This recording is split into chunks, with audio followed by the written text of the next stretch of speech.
Hello,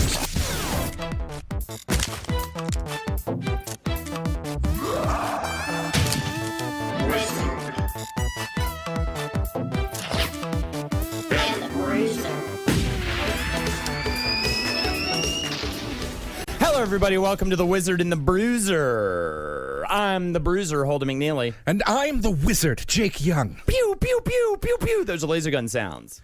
Frost touch. No, my whole bones are frozen. Now I'll never get to the magnum opus treasure. Get your ass ready for 1d4 of damage. I need to gear up. Do you know where I need to go to get some gear? All right, everybody. Today we're going to be talking about the ultimate, I would say. The singular, most visible, powerful entity in PC gaming. I'd say it's it is and when it comes to video games in general, I would say, you know, maybe besides like Nintendo, it's like the cream of the crop, and that cream is cum. I don't know. I just immediately started with a cum joke. I'm trying to zap good word association there, buddy. We're talking about Valve. Oh, are we?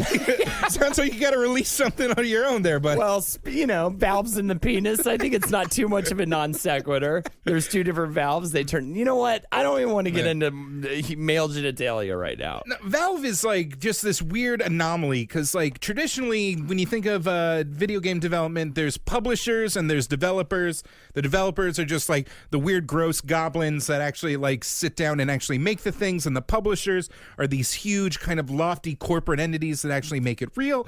And Valve kind of just broke that whole system and kind of became it's Pixar, where like it's technically achieving and it's creatively achieving, and it's just this beloved entity.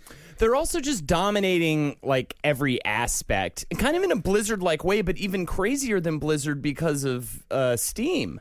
Yeah. You know, and because it's like they were like, oh, you guys aren't doing this, then we'll just create our own game engine. Oh, you guys aren't doing this, we'll just create our own way to sell video games online. You know, they just kind of did it themselves all along the way, and to the point where like when I guess I got back, I had like a resurgence back into video games kind of in late college. I mean, I was always kind of playing games, but you know, I kind of slowly learned about what this whole Valve thing was. I was never a PC gamer really ever. I was always a console gamer. And so you just slowly, you're like, wait, and Dota and Half-Life, and Steam, it's all Valve. It's all coming from this one fucking office building in Washington. There's just a dumpy guy named Gabe Newell in a polo shirt and jeans with a grandpa beard and thick-rimmed glasses is just like, yeah, hi. Who is this flat-faced Gaben guy? Yeah, exactly. Who just created this whole fucking world. I mean, you know, in a lot of ways, too, I feel like he just kind of amassed every brilliant person he possibly could under one umbrella company, and it's just this idea machine that's just rocking and rolling it, you know? That's part of it is, like, he specifically got a lot of people from the modding scene. Like Dota was originally a Warcraft mod. Yes. Counter-Strike and Team Fortress were all mods of Half-Life. Half-Life itself was based on a modded Quake engine. Like everything kind of just like he just found the enthusiasts and responded well to it. There's all these like famous, for a while you could send him an email and he would email you back, even though he was the millionaire gazillionaire CEO of Valve. And within the PC community, there's all this artwork of him as just this rotund god man.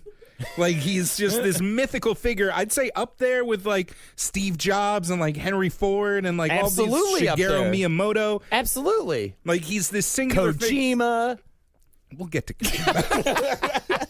We'll get to Kojima. No, yeah, Kojima's your words and deeds. Yes, yeah. I mean, he's really known as sort of a lord of games, you know, and it's like people who like not to distance myself too much, but I have an admission to make. I don't have the Half-Life chub that gaze upon my gamers. Chub. It's not even a chub. It is comorbidly obese at the moment. Were you there when it first came out?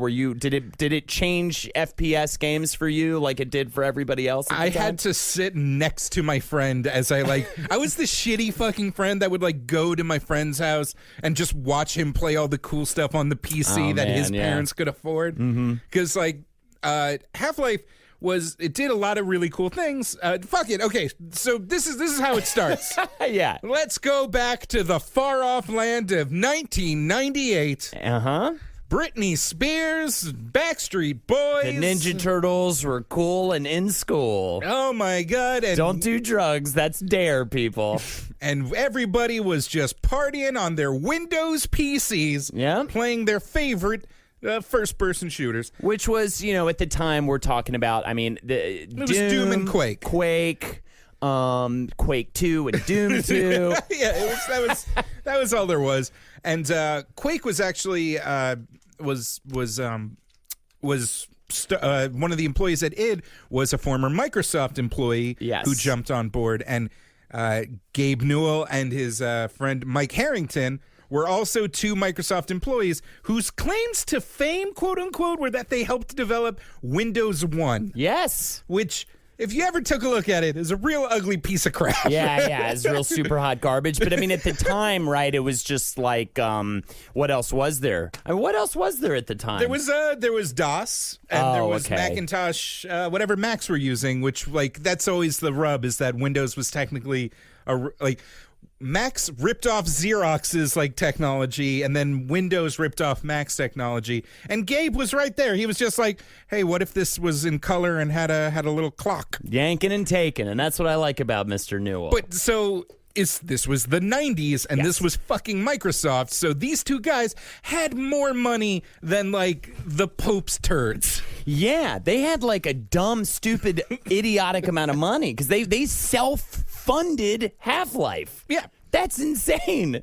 This giant, massive, groundbreaking PC juggernaut, they self-funded with their own money. That's how loaded they were from Microsoft. And not only did they self-fund it, but it looked amazing. They got the highest quality people, high-end technology. And this was during an era where it wasn't even from generation to generation.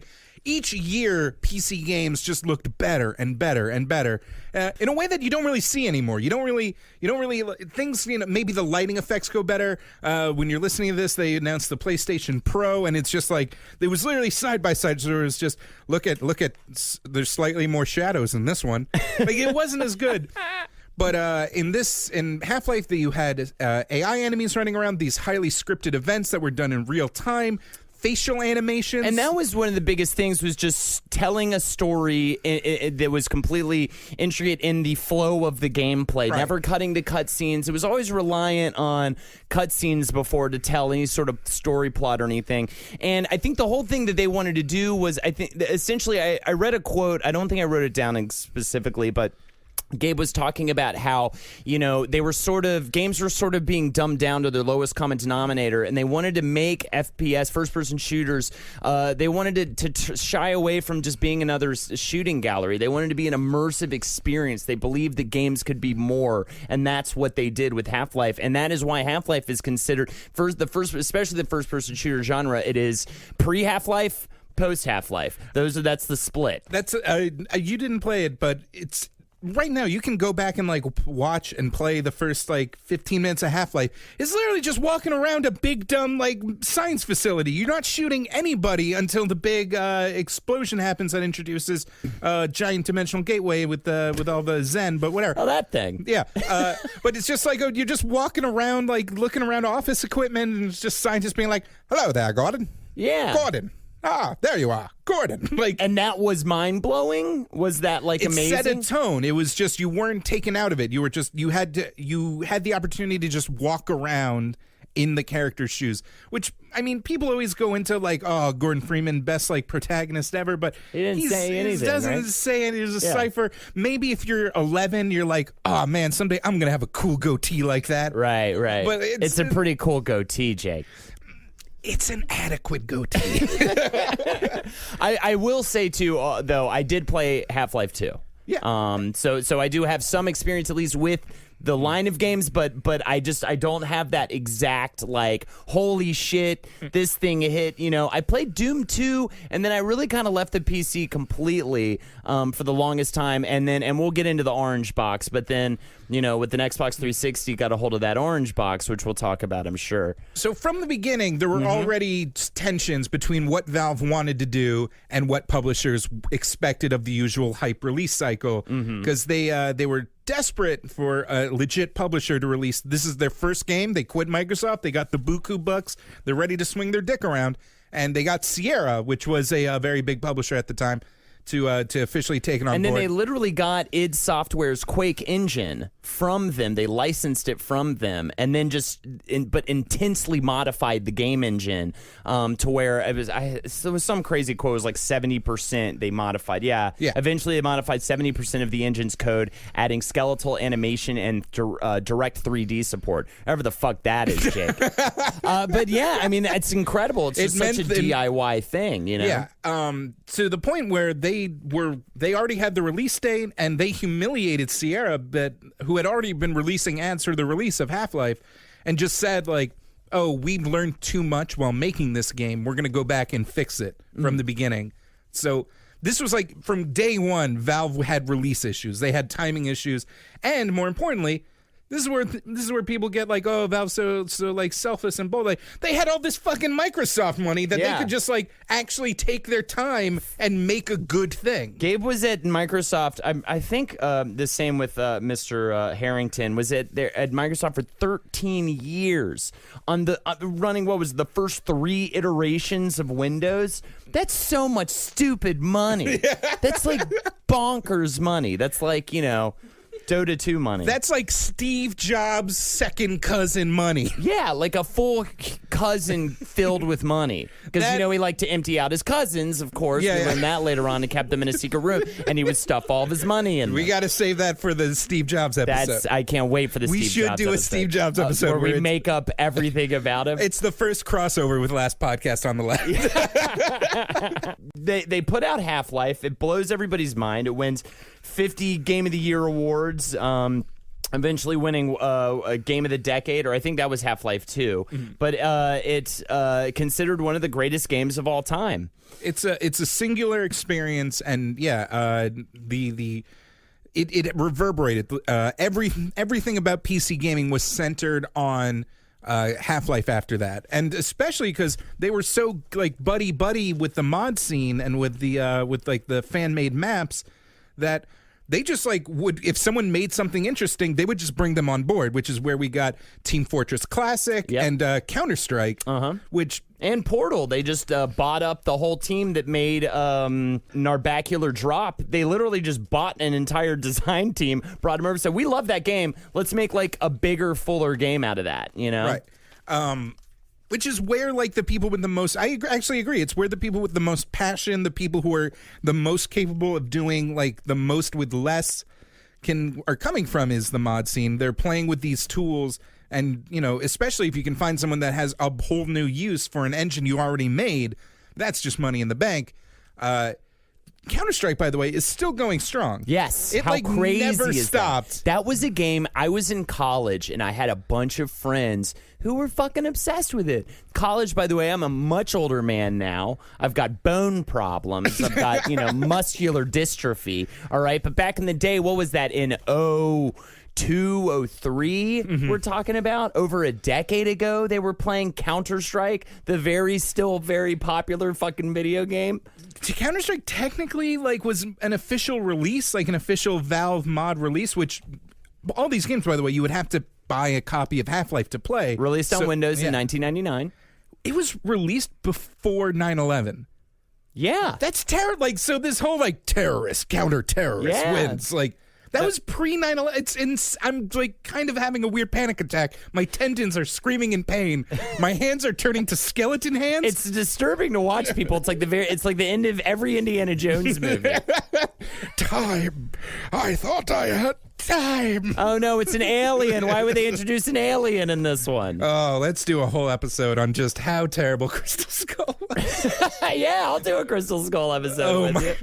The year It was the first riot I was ever officially a part of. What a cop car. In the movie? Really? Yeah, after watching Crystal Skull. Everyone flipped out about it. I didn't even go. Molotov in each hand, dick hanging in the wind. Oh my God. That's right. That was that time you put your dick out in public. I remember that. I saw the photos. Cover of the New York Post. So while they were dealing with the mod scene and while they were releasing all these little extra side games, the countdown to Half-Life 2 finally came to a close in 2004. November 16th, yes, after 5 years and a $40 million development budget. Which, like, and this is you have to think about how quickly PC gaming goes. Half-Life 1 came out in 1998. By the time Half-Life 2 came out, Halo 2 was already out on Xbox. Holy shit. And those are like two different eras. That's those are crazy. Two entirely different eras. And they still pushed the envelope even further. Hey, it was named Game of the Decade at the Spike Video Game Awards because people give a fuck about Spike. Where are you now, Spike? What are you doing now? Where's your precious video game award show now? It also introduced the Source game engine, the engine that they created. I really was very interested in this. I learned a lot getting ready for this episode, and I really appreciated that we're doing this one. It was a 3D video game engine developed by Valve as the successor of Gold Source, or Gold SRC. The Half-Life engine. The heavily modified Quake engine, yes, that they created. Its successor, Source 2, was officially announced in March 2015, which was rolled out with Dota 2, which we'll get into that in a little bit. And it was written in C++, and it was created to evolve incrementally with new technology as opposed to a backwards compatibility breaking version jumps of its competitors. So in other words, it was like a bunch of different moving parts that you could constantly tweak and change so that it was almost like a living thing that kept moving forward without having to have these hard jumps from version to version, which other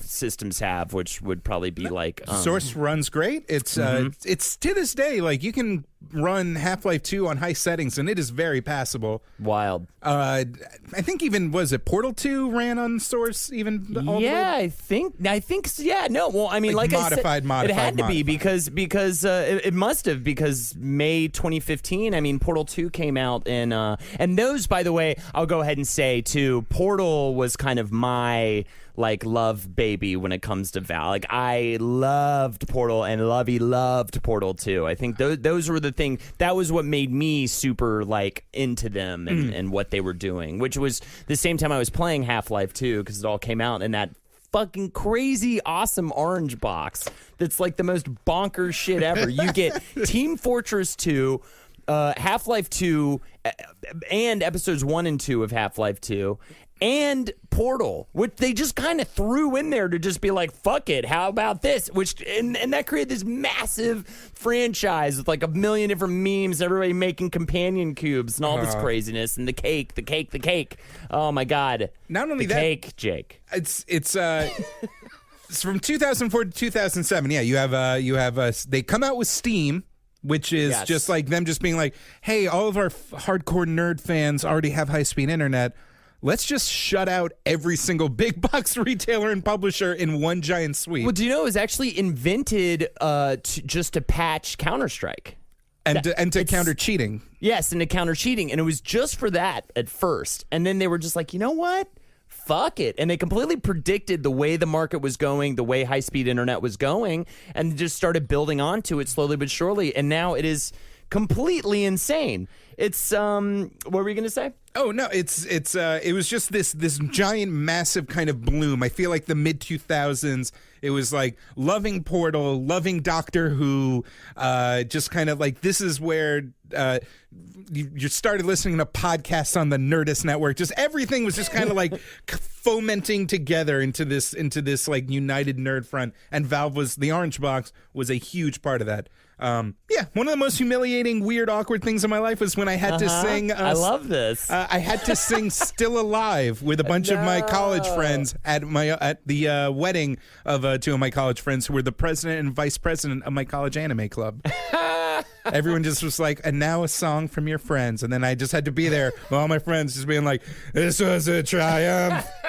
Making a note here, huge success. I think I sang it because I downloaded it on Rock Band.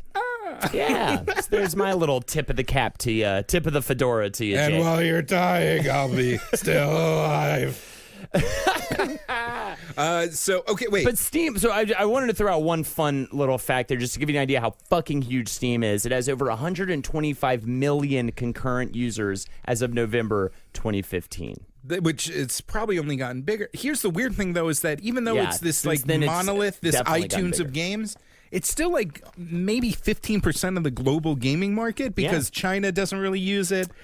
Eastern Asia has a lot of like internet cafes where most of the PC gaming is done, and for like a huge part of the world, like most gaming is just basically League of Legends and Blizzard. Yeah, totally. Jake, did you look that stat up, or did you really just blindly nail 15% global PC gaming sales? I wanted to talk about. I wanted to be like, yo, Steam is the shit. Whoever's got Steam. You like a game, you got a Steam. And then I looked it up, and they're like, actually, we live in a very diversified world. Yeah, it's true. But that's still, that 15%, $3.5 billion. According to some estimates, Steam gets a 30% cut of every game sold. Oh my God. That's too much. That's a lot of money. Well, the only game I bought, they got their cut of, and that was Undertale for my Mac. There you go. That's the only game I purchased on Steam. Cool. They get it. Cool guy. I'm pretty cool. I'm pretty hip with the kids. Half-Life 2 and Portal and Team Fortress 2 and like from there you get like Gary's Mod and all the games from Gary's Mod. Left 4 Dead. I was doing all this research on Half-Life, all that stuff. Left 4 Dead is like huge. Left 4 Dead. Oh God. Okay, let's go one by one. What is your favorite moment or part or experience or emotion in playing Half-Life 2? In playing Half-Life 2, I think it's just... Besides looking at Alex Vance's butt because you were an awkward teenager and the ability to just have an unhindered male gaze at something resembling a woman was empowering. I mean, I guess I'll throw out 2. I wish I can remember the name of the town, but the first one... Ravenhold? Yes. So the first one would be when you get that physics gun. It's really fucking cool. That's a really memorable moment. But I was not expecting Ravenhold. Is that what it's called? Home? I think it's Ravenholm. I was not expecting to be legitimately super producer fucking Mary, scared. look up Half-Life Village. Stop staring at whatever weird porn you're staring at. Pull up. We need stats. How dare you suggest that Mary looks at non-traditional pornography? She was mouthing Rule 32. Oh, that's weird. That's weird. What was I gonna say? Oh yeah, but Ravenholm. I was not expecting to be actually terrified while playing that game. So that really, really got me. I think I was like more legitimately scared playing that than most games I've ever played. I'll always just think of Dog, the fun robot gorilla man friend. For some reason, it was like the first like non-human, like it had more personality and character than the weird mannequin people. That it was still impressive at the time, but like Dog actually had like person. Like I was like, this is fun. It's nice, and yeah, and just the fact that it even had functioning physics was insane. Yeah.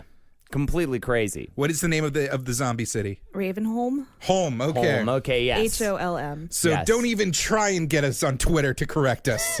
and I will say, I mean, that's just one aspect of a very long game, and I think that its ability to kind of move through a few different genres very smoothly and not in a jarring way, very smoothly transition into different types of genres all throughout the game. Dystopian science fiction, fun airboat racing. Fun airboat racing. Who can forget?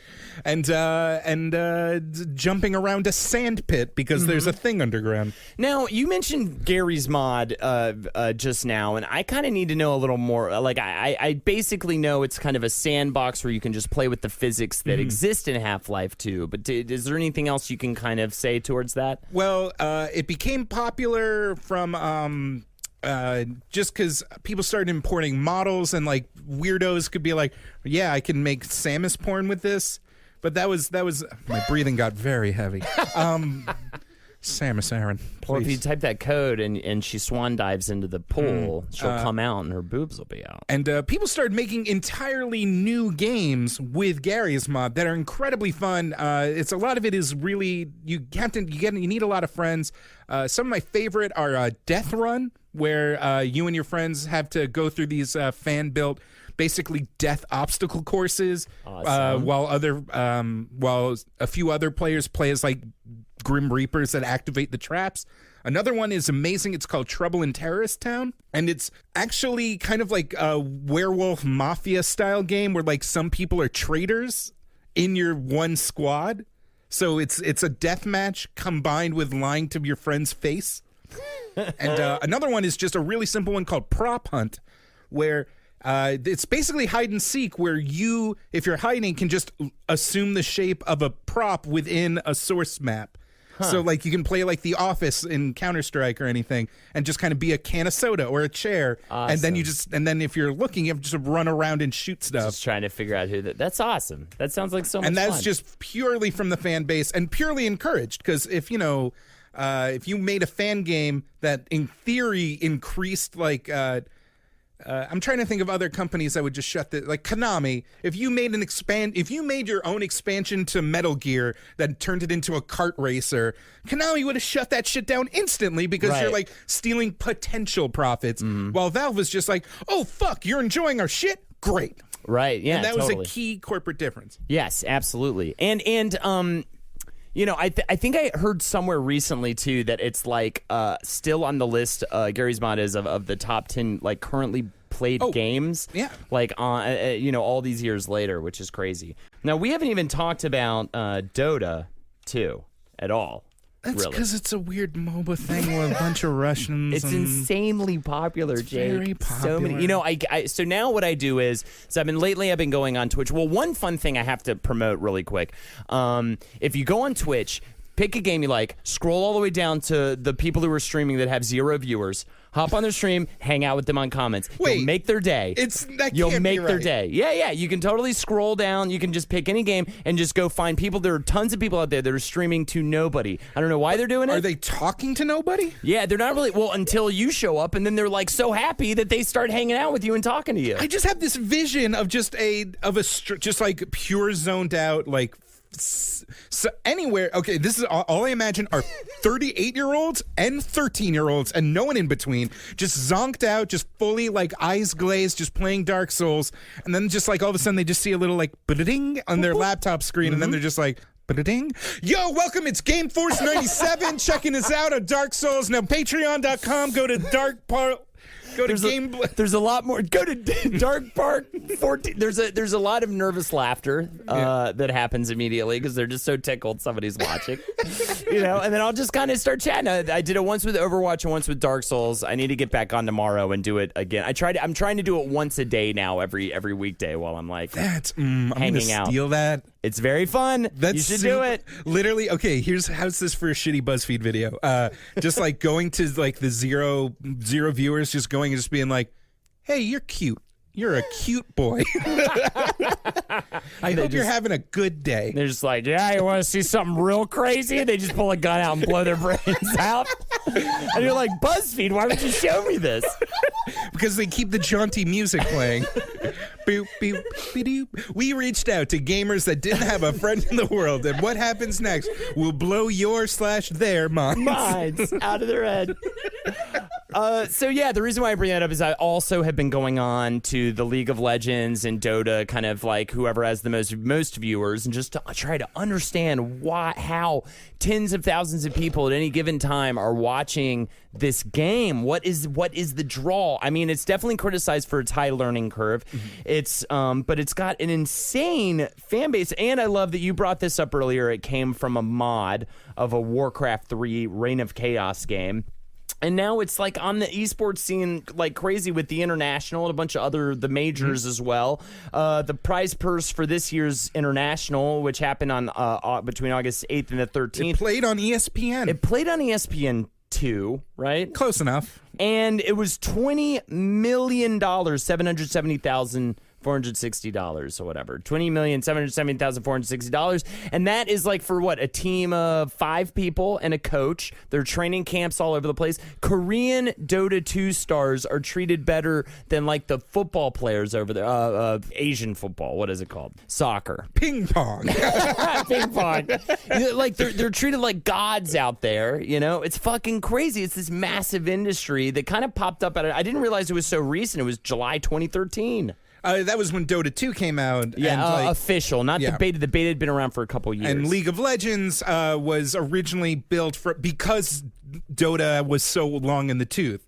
And that event, it's fucking bananas, Jake. It's like if chess had 800 different more pieces and was played in real time against the other person. It's future chess. It is future chess. It's what you would see in a sci-fi movie that was made back in the day of like, oh, this is what future chess looks like. The only difference between League of Legends and Dota and like future chess is that they're still playing with a mouse and keyboard and not like big gloves with like holograms shooting out of them. Exactly, or like real monsters on a table, you know? Yu-Gi-Oh shit. So that's massive. You know, we only have a little time left, so I definitely want to kind of move right on into the future of Valve. So I was listening to developer interviews because I also wanted to know what they're about, and what Valve currently is about. What they are digging is VR, and they put their weight behind the HTC Vive headset, which has been pretty much, and in classic Valve fashion, has pretty much just been ruling the school versus the Oculus Rift, which, was the Kickstarter darling, and everyone was all on board with Oculus, and has been kind of shitting the bed. It's been having delays, and their staff has been making asses of themselves, and they kept trying to install DRM to protect like exclusives, and that just kept blowing up in their face. While the Vive came out on time, works amazingly. Has the extended extra layer of having room sensors that allow you to actually physically move around in the environment. The Vive's the only one that has that capability. I was under the impression. Yeah, there's going to be movement controllers for the Rift, but I don't know. When's that going to happen? And is that the room scale sensoring though? Because that's what the Vive has, right? Where you can put the sensors in the corners of the room, and then like and you've gotten to play with these toys. I've got I work for Dorkly, and we got an HTC Vive. We want to do videos with it, and it's that good. It is that amazing. What was it? They have Valve makes a little like Play Wii Sports mini game collection, and there was one where you shoot a bow and arrow, and you like have to physically bend your body over to pick up the bow. I've seen the video for that one. And you have to physically bend over to pick up the arrow. You have to put the controllers together to knock the arrow. And then this is when my brain broke. I pull back the string, and the little like haptic motors in there vibrate just so that it feels like the resistance of the bow. That's so good. And then you're just like playing, and it's in stereoscopic 3D. Everything works the way it's supposed to, and the latency, there is no latency. You are moving in real time. You are picking things up and throwing them in a way that feels natural. God, if they actually get this to work as a mass media thing, there's nothing. There's going to be Valve World in Orlando, Florida, on the ashes of Disney World. That's it. Valve World. Jake's calling it right now. 2020? Fuck it. 2018. Oh God, it's no. The Vive is that insane, and I will never. If it wasn't for the fact that my office bought it, I would have never been able to experience it because it's that expensive. Well, I mean, I guess honorable mention, to PlayStation VR, which would at least be the more affordable option for the time being for most people. But even still, there was one HTC Vive thing where it was called Neo Arcade Classic, and it was just a shitty, dank 90s arcade with like beer bottles and ashtrays everywhere, and you got to just like freely walk around and play skee ball and like load a boombox. It was so good. And I think that kind of, I wanted to bring up too, that all of this great tech that we've been talking about, all of these great achievements and game physics and all these great things are backed up by really good writing and really good storytelling. And I think there's such good, I didn't even get to talk about, I wrote an article about it on my blog, but about just the great comedy of the Portal series and how hard it is to make a comedy game that's actually funny. And Portal, was one of the only ones to see it. And a lot of the tech demos for the HTC Vive that I've seen were hilarious. Yeah. And really just bring it to a whole new level when it comes to enjoying a simple tech demo in VR. Yeah, that's. I don't know whether to resent or celebrate just how much Valve has the freedom to like not release a thing until it's good. Yeah.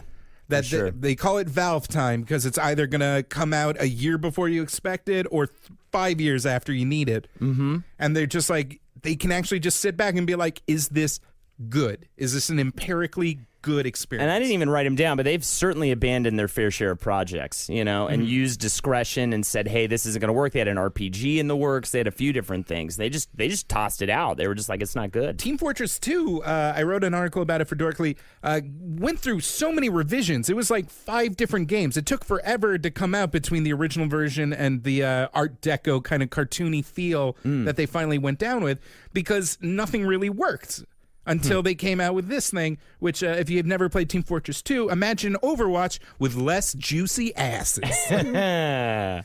Oh, man, I couldn't imagine that, actually. It's what a terrible world I've described. What a horrible dystopia. Well, I think that about covers it, don't you think, Jake? I mean, we might have to do a sequel episode. I think you could do an entire episode on Dota. You could do an entire episode on Half-Life, So for sure, I'd be happy to revisit this subject anytime. Oh, well, now you're a regular Alex Vance. Oh, also my companion. Gabe Newell, big fan of My Little Pony, so I just wanted to throw that out there. And we're ending on a dour note. Follow me at BestJakeYoung on Twitter. I write jokes and I complain about political shit. Holdenators Ho. Follow me at Holdenators on Twitter. You can catch me on Twitch under Holdenators Ho. Every Monday night, I play video games with my girlfriend. It's called Lexi Loves Game Night. And if you've been enjoying the podcast so far, Holden and I think it's pretty confident in that we're excited about it. And I'm confident that I'm excited, yes. We've been yelling a lot. Yeah. We need your support. If you're enjoying it, share it, tweet it. Just let people know that this is a new thing. We're doing it, and that you're appreciating it. Yeah. That's the only way we'll grow, is by word of mouth. Send money to the Creek in the Cave. Just make it addressed to Jake Young. A damp envelope filled with singles. A wet envelope filled with singles, 1093 Jackson Avenue, Let's just make it happen that way. Just start throwing money at us. Why not, right? I mean, this is the best way to ask for, right? Just plainly asking for it. It's called Pooptreon. All right. Thank you so much, everybody. For more shows like the one you just listened to, go to cavecomedyradio.com.